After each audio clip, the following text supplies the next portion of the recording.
Encore ce soir, Québec fort et fier, QFF déjoue les pronostics.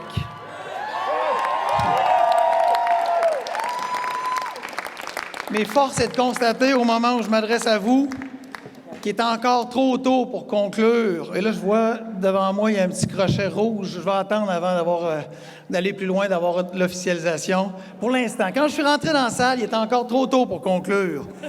C'était quoi l'issue de cette élection? Mais certainement pas trop tôt pour saluer cette équipe de passionnés, cette équipe de gens dédiés. Celle qui a été avec QFF, mais aussi celle de tous les autres partis.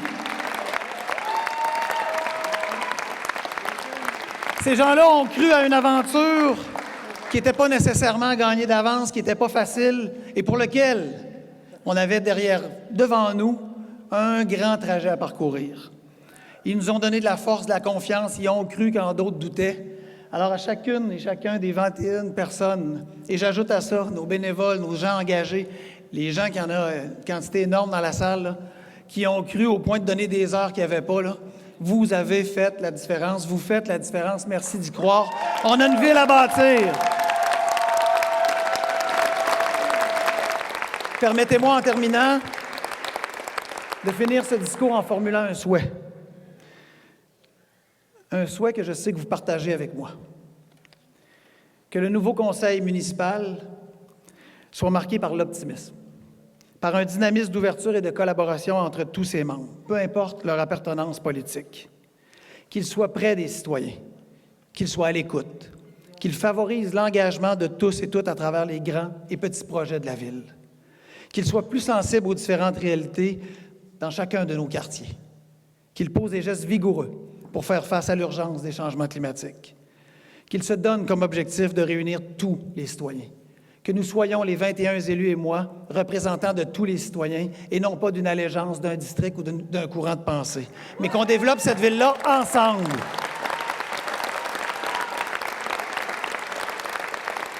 Les défis qui sont devant nous nécessitent qu'on se rassemble, nécessitent qu'on s'unisse, parce que ce n'est pas à se diviser qu'on va réussir. Je pense qu'on gagnera tous à avoir une ville moins polarisée. Je m'engage à travailler avec tous les élus, à le faire de façon collaborative, à le faire de façon avec un leadership qui tiendra compte de leur opinion, qui tiendra compte de tous les citoyens dans cette ville. On a décidé, quand on a fondé Québec fort et fier, de ne pas faire de politique de niche, de ne pas opposer les uns contre les autres, la périphérie contre le centre, l'autobus contre l'auto, de faire en sorte qu'un quartier versus un autre, mais de dire cette ville-là, on va la développer avec tous les citoyens. Et c'est ce que je m'engage, et c'est ce que les gens derrière moi s'engagent aussi à faire. On va construire une ville de Québec forte, on va construire une ville de Québec fière, mais on ne le fera pas sans vous. Merci beaucoup. On commence demain. Merci tout le monde. Merci. Quand, après 14 minutes, je sais pas trop, ça a été élu des deux réseaux de télé, là, j'ai fait... D'abord, je ne comprenais pas, mais on se fie à la science, on se fie à ces gens-là.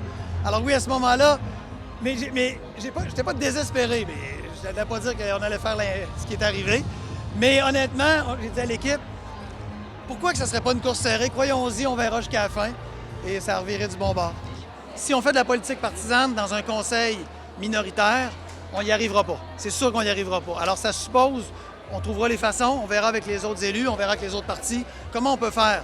Comment on peut faire pour faire en sorte que les enjeux, on les attaque et on n'est pas toujours à chicaner, mais plutôt à trouver des solutions.